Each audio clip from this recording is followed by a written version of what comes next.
다 함께 사도신경으로 신앙 고백하심으로 하나님께 예배드리겠습니다. 나는 전능하신 아버지 하나님 천지의 창조주를 믿습니다. 나는 그의 유일하신 아들 우리 주 예수 그리스도를 믿습니다. 그는 성령으로 잉태되어 동정녀 마리아에게서 나시고 본디오 빌라도에게 고난을 받아 십자가에 못 박혀 죽으시고 장사된 지 사흘 만에 죽은 자 가운데서 다시 살아나셨으며 하늘에 오르시어 전능하신 아버지 하나님 우편에 앉아 계시다가 거기로부터 살아있는 자와 죽은 자를 심판하러 오십니다. 나는 성령을 믿으며 거룩한 공교회와 성도의 교제와 죄를 용서받는 것과 몸의 부활과 영생을 믿습니다. 아멘. 찬송가 310장 아 하나님의 은혜로 함께 찬양드리겠습니다. 아 하나님의 은혜로 있을 데 없는 자 왜 구속하여 주는지 난 알 수 없도다. 내가 믿고 또 의지함은 내 모든 형편하시는 주님 늘 보호해 주실 것을 나는 확실히 아네. 왜 내게 굳센 믿음과 또 복음 주셔서 내 맘이 항상 편한지 난 알 수 없도다. 내가 믿고 또 의지함은 내 모든 형편하시는 주님 늘 보호해 주실 것을 나는 확실히 아네. 왜 내게 성령 주셔서 내 마음 감동해 주 예수 믿게 하는지 난 알 수 없도다. 내가 믿고 또 의지함은 내 모든 형편하시는 주님 늘 보호해 주실 것을 나는 확실히 아네. 주 언제 강림하실지 혹 밤에 혹 낮에 또 주님 만날 그곳도 난 알 수 없도다. 내가 믿고 또 의지함은 내 모든 형편하시는 주님 늘 보호해 주실 것을 나는 확실히 아네. 아멘. 함께 기도드리겠습니다. 사랑이 많으신 하나님 아버지 은혜를 감사합니다. 오늘도 우리에게 새날을 허락하여 주실 때 주님의 말씀으로 하나님 앞에 예배로 이 하루를 시작하게 하시니 감사합니다. 하나님, 우리가 오늘 무슨 일이 일어날지 우리가 알 수 없는 연약한 인생들이지만 우리를 사랑하시는 하나님을 믿는 믿음으로 우리의 삶 가운데 반드시 선한 일을 이루실 하나님의 그 약속의 말씀을 붙잡고 오늘도 승리하는 성도 되기를 간절히 원하오니 주여 우리를 불쌍히 여겨 주시옵소서. 하나님 아버지 사랑하는 성도님들의 가정과 직장과 생업을 복되게 하여 주시사 형통하여 근심이 없게 하여 주시고 하나님께서 기뻐하시는 선하신 뜻이 사랑하는 성도님들의 삶의 자리에 풍성한 결실들도 열매 맺을 수 있도록 인도하여 주시옵소서. 아버지 하나님, 우리가 무엇보다도 오늘 주님 앞에 믿음으로 나아갈 때 나를 향하신 하나님의 그 약속의 말씀을 붙잡는 믿음을 더하여 주시어서 흔들리지 말며 뒤돌아보지 말며 좌로나 우로나 치우치지 말며 두려워하지 말며 염려하지 말며 주님만을 바라보는 믿음으로 주님께 날마다 더욱 가까이 나아가는 우리 모든 성도 되게 하여 주시옵소서. 간절히 구하옵고 예수님의 이름으로 기도드립니다. 아멘. 오늘 우리에게 주신 하나님 말씀은 열왕기하 7장 말씀입니다. 함께 봉독하겠습니다. 제7장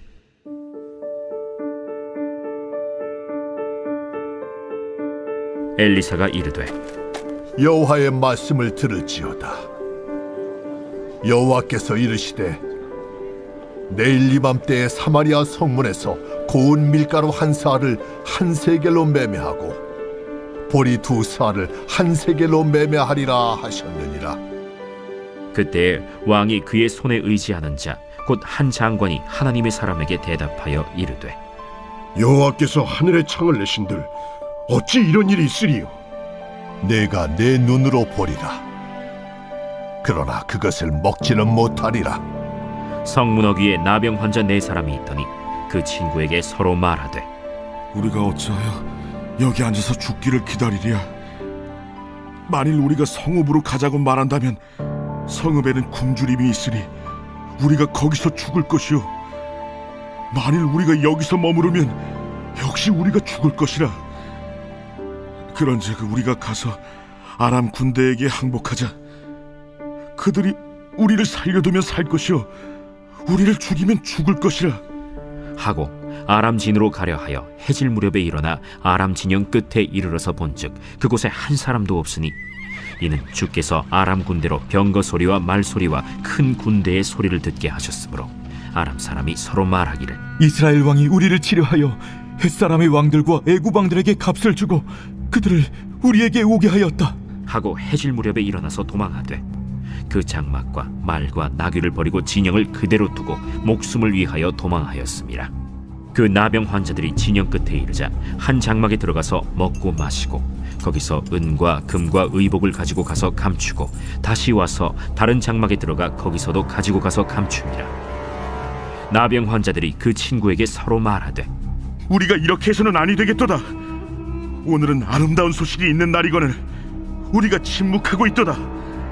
만일 밝은 아침까지 기다리면 벌이 우리에게 미칠지니 이제 떠나 왕국에 가서 알리자 하고 가서 성읍 문지기를 불러 그들에게 말하여 이르되 우리가 아람진에 이르러서 보니 거기에 한 사람도 없고 사람의 소리도 없고 오직 말과 나귀만 매어 있고 장막들이 그대로 있더이다. 그가 문지기들을 부르매 그들이 왕궁에 있는 자에게 말하니 왕이 밤에 일어나 그의 신복들에게 이르되 아람 사람이 우리에게 행한 것을 내가 너희에게 알게 하노니 그들이 우리가 줄인 것을 알고 있으므로 그 진영을 떠나서 들에 매복하고 스스로 이르기를 그들이 성읍에서 나오거든 우리가 사로잡고 성읍에 들어가겠다 한 것이니라. 그의 신하 중 한 사람이 대답하여 이르되 청하건대 아직 성중에 남아있는 말 5마리를 취하고 사람을 보내 정탐하게 하소서. 그것들이 성중에 남아있는 이스라엘 온 무리 곧 멸망한 이스라엘 온 무리와 같으니이다. 그들이 병거 둘과 그 말들을 취한지라 왕이 아람 군대 뒤로 보내며 가서 정탐하라. 그들이 그들의 뒤를 따라 요단에 이른즉 아람 사람이 급히 도망하느라고 버린 의복과 병기가 길에 가득하였더라. 사자가 돌아와서 왕에게 알리니 백성들이 나가서 아람 사람의 진영을 노략한지라. 이에 고운 밀가루 한 스아에 한 세겔이 되고 보리 두 스아가 한 세겔이 되니 여호와의 말씀과 같이 되었고 왕이 그의 손에 의지하였던 그의 장관을 세워 성문을 지키게 하였더니 백성이 성문에서 그를 밟음에 하나님의 사람의 말대로 죽었으니 곧 왕이 내려왔을 때에 그가 말한 대로라. 하나님의 사람이 왕에게 말한 바와 같으니 이르기를 내일 이맘때에 사마리아 성문에서 보리 두 사알을 한 세겔로 매매하고 고운 밀가루 한 사알을 한 세겔로 매매하리라. 그때에 이 장관이 하나님의 사람에게 대답하여 이르되 여호와께서 하늘의 창을 내신들 어찌 이 일이 있으랴? 내가 내 눈으로 보리라. 그러나 그것을 먹지는 못하리라. 하였더니 그의 장관에게 그대로 이루어졌으니 곧 백성이 성문에서 그를 밟음에 죽었더라. 열왕기하 6장 24절부터 시작되는 아람과의 전쟁 이야기가 7장까지 이어져 오고 있습니다. 아람의 베다닷이 이스라엘을 치러 와서 수도 사마리아를 포위하였는데 사마리아 성 안에 먹을 것이 떨어져 나귀머리 하나가 은 80세겔에 팔렸습니다. 이 정도 값은 평상시에 곡식을 576리터만큼이나 살 수 있는 엄청난 양입니다. 비둘기똥이라고 나오는 것은 먹기에 매우 역겨운 것을 표현하는 것일 수 있는데 그걸 1.2리터 정도 되는 양을 사는데 평소 곡식 36리터를 살 수 있는 그러한 많은 돈을 지불해야 된다는 것입니다. 성 안에 먹을 양식이 떨어지자 배고픔을 못 이긴 어머니가 자식을 삶아먹는 비참한 일들이 벌어지게 되었습니다. 북이스라엘 여호아스 왕은 이런 비참한 현실을 보고서 더 이상 이들이 그동안 섬기고 있던 우상신들로는 해결할 수 없다는 사실을 깨닫게 됩니다. 하나님이 내리신 진노의 재앙이기 때문이지요. 그래서 하나님의 사람 엘리사에게 원망을 쏟아 놓았습니다. 이스라엘 왕은 자신들이 하나님께 어떤 짓을 했는지 생각하지 않고 지금 겪고 있는 고통을 하나님의 탓으로 돌리고 있습니다. 우리가 원치 않는 고난과 시련을 당할 때에 우리가 하나님께 서운해하고 원망과 불평을 내어놓을 때가 얼마나 많은지 모릅니다. 누군가 우리의 문제를 지적하면 나만 그랬냐고 따지고 싶은 것이 사람의 마음일 것입니다. 하지만 하나님은 우리를 고통스럽게 하시고 싶어 하시는 분이 결코 아닙니다. 우리를 구원하시기를 원하시고 우리에게 자비와 은총을 한량없이 부어주시는 하나님이십니다. 하나님의 사랑을 고통 가운데 속에서도 의심하지 말아야겠습니다. 하나님께 이 고통까지도 하나님 손에 온전히 내어 맡깁니다. 이 귀한 믿음의 고백으로 주님 앞에 엎드리시는 우리 성도님들 되시기를 바랍니다. 주님 앞에 겸손히 엎드려 회개하며 참고 인내함으로 주님 앞에 말씀에 순종함으로 하나님을 믿고 하나님의 구원의 때를 기다릴 때 크신 은혜와 사랑을 베풀어 주시는 하나님은 반드시 구원하여 주실 것입니다. 이제 요아스 왕은 엘리사에게 사람을 보내어 하나님의 말씀을 듣고자 합니다. 하나님의 말씀은 현실을 보았을 때 믿을 수 없는 내용들이었습니다. 내일 이맘때에 사마리아 성 안에서 고운 밀가루 한 스아가 한 세겔로, 보리 두 스아가 한 세겔로 매매하게 될 것이라는 내용입니다. 지금 현실을 돌아본다면 하나님께서 주신 이 약속의 말씀이 성취될 가능성은 제로입니다. 그러나 하나님은 곧 다시 평화가 이 성 가운데 찾아올 것이라고 말씀하는 것입니다.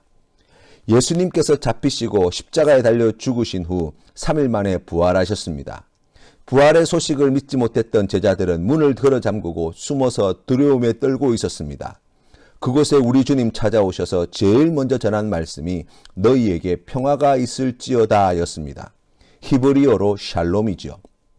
하나님은 우리에게 평화의 말씀을 전해주십니다.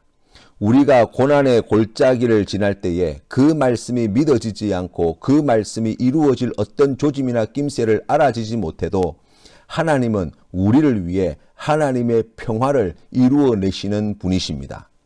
이사야서 9장 6절 말씀에 이는 한 아기가 우리에게 낳고 한 아들을 우리에게 주신 바 되었는데 그의 어깨에는 정사를 메었고 그의 이름은 기묘자라 모사라 전능하신 하나님이라 영존하시는 아버지라 평강의 왕이라 할 것임이라 하셨습니다. 누가복음 2장 14절 말씀에서도 지극히 높은 곳에서는 하나님께 영광이요 땅에서는 하나님이 기뻐하신 사람들 중에 평화로다 말씀하셨습니다. 하나님의 말씀이 육신이 되어 오신 예수 그리스도는 평강의 왕, 평화의 왕으로 이 땅에 오셨습니다. 평화의 왕으로 이 땅에 오셔서 하나님의 평화를 이 땅에 가져오시는 분, 바로 그분이 예수 그리스도이십니다. 평화의 왕이신 예수 그리스도를 믿는 자에게 하나님은 참된 평화를 주십니다. 믿지 않는 자에게는 예수님이 가져오시는 하나님의 평화를 누릴 수 없다고 말씀하시는 것입니다. 오늘 말씀에 한 장관이 등장합니다. 이스라엘에서 최고 권력층에 있는 가장 출세한 사람이라고 할 수 있습니다. 그는 엘리사 선지자를 통해 하나님의 말씀을 들었으나 그 말씀을 믿지 않았고 하나님이 하늘에서 창을 내어서 부어주어도 불가능하다고 악평하였습니다. 이 말을 들은 엘리사 선지자는 2절 후반절에 내가 내 눈으로 보리라 그러나 그것을 먹지는 못하리라 하시니라 말씀하셨습니다. 이어서 3절 말씀에 문둥병자 4사람이 나옵니다. 앞에서 보았던 한 장관과는 완전히 극과 극의 신분을 가지고 있는 사람이라고 이야기할 수 있습니다. 이들은 천벌을 받은 사람이라고 여겨졌습니다. 사람들과 상종할 수도 없는 이들이었습니다. 그래서 이들은 굶어 죽거나 칼에 죽거나 죽기는 한 가지라 생각하고 혹시나 하는 마음에 아람 군대를 찾아가 항복하기로 하였습니다. 그런데 아람군 진영에 찾아가 보았더니 모든 것이 그대로 있는데 사람만 사라져버린 것을 제일 먼저 발견하였다는 것입니다. 하나님께서 아람군에게 큰 군대가 오는 소리를 들려주셔서 애국군인 줄 알고 아랍군이 다 도망가 버렸기 때문입니다. 그래서 4명의 문둥병자가 막사 안에 있는 보물을 먼저 감추고 혹시 사람들이 이 사실을 알면 자기들을 벌할까 싶어서 왕궁에 찾아가 이 사실을 왕께 전해 주었습니다. 왕과 신하들은 이 사실을 믿지 않았습니다. 사실을 확인하고 나서야 믿게 된 것입니다. 이후 선지자 엘리사의 말대로 고운 밀가루 1스아와 보리 2스아가 각각 은 1세겔에 거래되게 되었다는 것입니다. 사람들이 아람 군대의 진영에 가서 전리품을 챙기러 몰려가는 통에 선지자의 말을 믿지 않았던 이 장관은 성문에서 사람들에게 발표 죽었고 하나님의 말씀은 또 한 번 이루어졌다고 말씀합니다. 우리 주님께서 평화의 왕으로 세상에 다시 오시는 것을 모든 나라와 민족들과 열방들이 다 볼 것입니다. 그러나 영생과 구원에 있는 참 평화를 누리는 사람은 평화의 왕으로 오신 예수 그리스도를 믿는 자, 하나님의 평화의 말씀을 믿는 자뿐일 것입니다. 오직 의인은 믿음으로 말미암아 구원을 얻기 때문이지요. 또한 하나님은 평화의 기쁜 소식을 가장 천대받고 가난한 자들에게 먼저 전해주셨습니다. 고린도전서 1장 26절 말씀에 형제들아 너희를 부르심을 보라 육체를 따라 지혜로운 자가 많지 아니하며 능한 자가 많지 아니하며 문벌 좋은 자가 많지 아니하도다. 그러나 하나님께서 세상에 미련한 것들을 택하사 지혜 있는 자들을 부끄럽게 하려 하시고 세상에 약한 것들을 택하사 강한 것들을 부끄럽게 하려 하시며 하나님께서 세상에 천한 것들과 멸시받는 것들과 없는 것들을 택하사 있는 것들을 폐하려 하시나니 이는 아무 육체도 하나님 앞에서 자랑하지 못하게 하려 하심이라. 아멘. 우리 예수님은 의인을 부르러 오신 분이 아닙니다. 죄인을 부르러 오셨습니다. 우리 예수님께서는 가난한 자는 복이 있나니 하나님의 나라가 너희 것이라고 말씀하셨습니다. 오늘 주신 약속의 말씀을 마음에 꼭 새기십시다. 아무리 절망적인 상황에서도 아무리 힘들고 고통스러운 상황 속에서도 하나님은 언제나 우리에게 평화와 소망의 말씀을 주시며 그 약속의 말씀을 믿는 자에게 바로 하나님의 평화를 우리 하나님께서 베풀으시는 놀라운 구원의 은혜를 베푸시는 하나님이시라고 말씀합니다. 그 보증이 바로 평화의 왕으로 이 땅에 오신 예수 그리스도이십니다. 우리는 아무것도 아니지만 하나님은 우리의 믿음을 세상 그 어떤 존귀한 자의 영광보다 더 크게 보시고 하나님 나라를 우리에게 주시기를 기뻐하신다고 말씀합니다. 코로나로 인하여서 얼마나 힘이 드십니까? 하루하루를 견디며 살아가는 것이 얼마나 괴로우십니까? 그러나 하나님이 고통 중에서도 하나님의 말씀을 붙들고 나아가는 성도님들과 함께 하십니다. 오늘도 크신 은혜로 돌보시고 고치시고 회복시켜 주시고 형통한 길로 인도하시는 하나님을 믿는 믿음으로 승리하시는 우리 모든 성도님들 다 되시기를 주님의 이름으로 축원합니다. 주님 가르치신 기도로 예배를 마치겠습니다. 하늘에 계신 우리 아버지, 아버지의 이름을 거룩하게 하시며 아버지의 나라가 오게 하시며 아버지의 뜻이 하늘에서와 같이 땅에서도 이루어지게 하소서. 오늘 우리에게 일용할 양식을 주시고 우리가 우리에게 잘못한 사람을 용서하여 준 것 같이 우리 죄를 용서하여 주시고 우리를 시험에 빠지지 않게 하시고 악에서 구하소서. 나라와 권능과 영광이 영원히 아버지의 것입니다. 아멘.